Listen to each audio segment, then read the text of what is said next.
फिर उसके बाद जो है हम लोग की बात हो जाएगी, नेक्स्ट जो टॉपिक हम लोग पढ़ना है वो है आपका एक ड्रग का नाम है जिसका नाम है आपका एंटीबायोटिक्स। तो हम लोग क्या पढ़ेंगे, एंटीबायोटिक्स के बारे में पढ़ेंगे। तो एंटीबायोटिक्स के बारे में कुछ बातें कर लेते हैं हम लोग।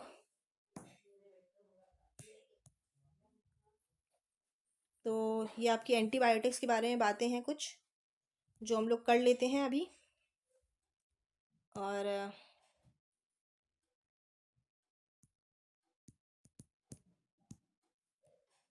तो ये हैं आपकी एंटीबायोटिक्स के बारे में कुछ बातें। तो जो आपकी एंटीबायोटिक्स हैं वो क्या होती हैं, ये जो एंटीबायोटिक्स होती हैं वो या तो बैक्टीरिया की ग्रोथ को किल करती है और या तो क्या करती है, इनहिबिट करती है। या तो वो क्या करेगी, ग्रोथ को किल करेगी, और या तो क्या करेगी, इनहिबिट करेगी। तो उन्हें हम लोग क्या कहते हैं, एंटीबायोटिक कहते हैं। तो इसके दो तरह के होते हैं, या तो वो होती है किल करेगी, या तो मार देगी, या तो क्या करेगी, ग्रोथ को रोकेगी, इनहिबिट करेगी। किसको, ग्रोथ को इनहिबिट करेगी। तो ये दो तरह की हो गई, या तो आपकी हो गई बैक्टीरियो स्टैटिक, या तो आपकी क्या हो गई वो बैक्टीरियो स्टैटिक, और या तो वो हो गई आपकी बैक्टीरियोसाइडल। तो जो बैक्टीरियो स्टैटिक होती है वो क्या होती है, वो आपकी होती है आपकी ग्रोथ को इनहिबिट करती है, और जो आपकी बैक्टीरियोसाइडल होती है वो क्या होती है, वो आपकी ग्रोथ को मारती है, यानी कि आपके बैक्टीरिया को मार देती है। तो वो आपकी दो अलग अलग ड्रग हो गई। जैसे आपकी बैक्टीरियोस्टैटिक हो गई, वो कौन सी हो गई, आपकी टेट्रासाइक्लिन हो गई, और क्लोरमफेनॉल हो गई, क्लोरमफेनिकोल हो गई। ये आपकी क्या है, बैक्टीरियोस्टैटिक ड्रग है। और जो आपकी बैक्टीरियोसाइडल ड्रग है वो कौन कौन सी है, जैसे आपकी पेनिसिलिन हो गई, सेफेलोस्पोरिन हो गई, और आपकी एमिनो ग्लाइकोसाइड्स हो गई। ये सारी ड्रग्स आपकी क्या हो गई, बैक्टीरियोस्टैटिक हो गई। तो अब हम लोग बात कर लेते हैं नेक्स्ट। आई होप आपको ये सिस्टम थोड़ा सा पसंद नहीं आ रहा होगा, पर अभी कुछ दिन इसी से काम चलाना पड़ेगा क्योंकि अभी रिसेंटली मेरी सर्जरी हुई है। सो अभी उस बोर्ड पे पढ़ाने के एबल नहीं है। तो आप लोग पहले जो है इस पे पढ़िएगा, इससे नोट्स बनाइएगा, और बहुत जल्द विद इन फ्यू डेज हम लोग जो है उस पे वापस आएंगे।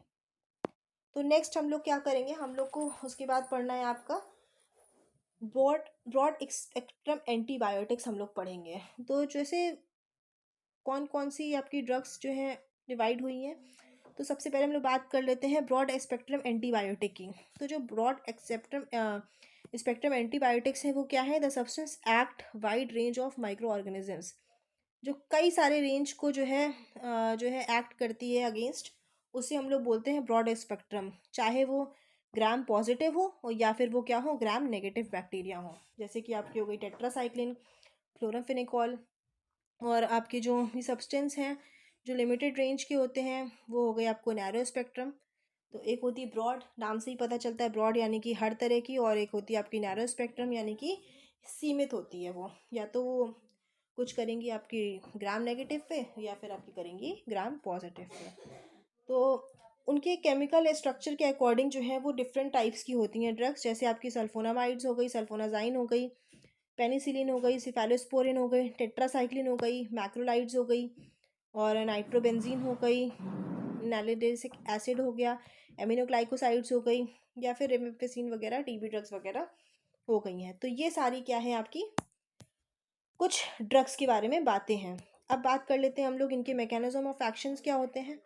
तो इनके जो मैकेनिज्म ऑफ एक्शन है वो क्या है,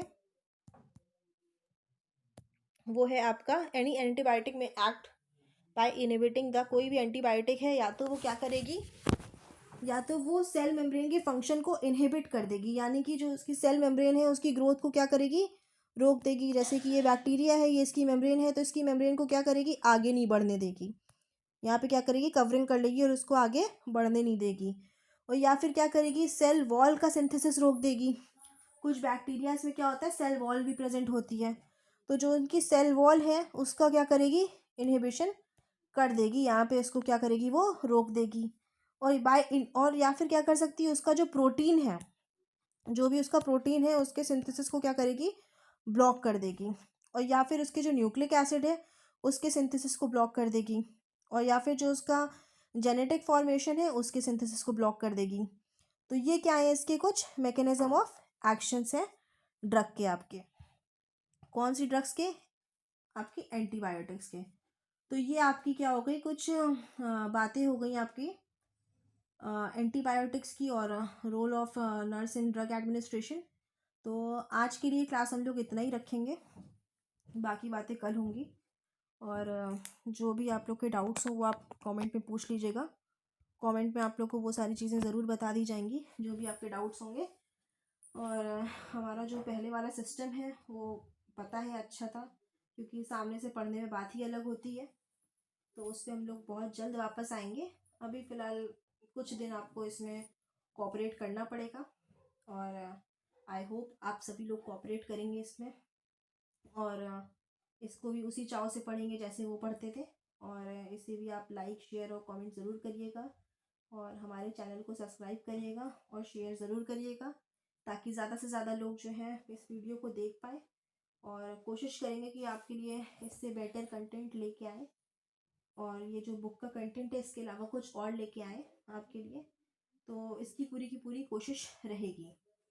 तो फ़िलहाल जो है आप लोग जो है अभी कुछ दिन कोऑपरेट करिएगा और इसी से पढ़िएगा, और इससे नोट्स ज़रूर बनाते रहिएगा। और कल हम लोग जो पढ़ेंगे, कल हम लोग सेफेलोस्पोरिन और पेनिसिलिन के बारे में पढ़ेंगे। और डे बाय डे जो है आपको रोज़ न रोज़ कोई ना कोई वीडियो इस माध्यम से आपको मिलती रहेगी। तो आई होप, अभी कुछ दिनों से आपकी वीडियोस बंद हो गई थी फार्मा की और कम्युनिटी की तो बोर्ड से ही पढ़ाया जाएगा आपको। फिलहाल फार्मा जो है आपका भी इससे कंप्लीट कर दो, मतलब इससे कंप्लीट नहीं, लेकिन जितने दिन क्लास चल रही है इससे कराया जाएगा। तो आप लोग प्लीज़ क्लास के साथ बने रहिएगा। आप सभी का बहुत बहुत धन्यवाद।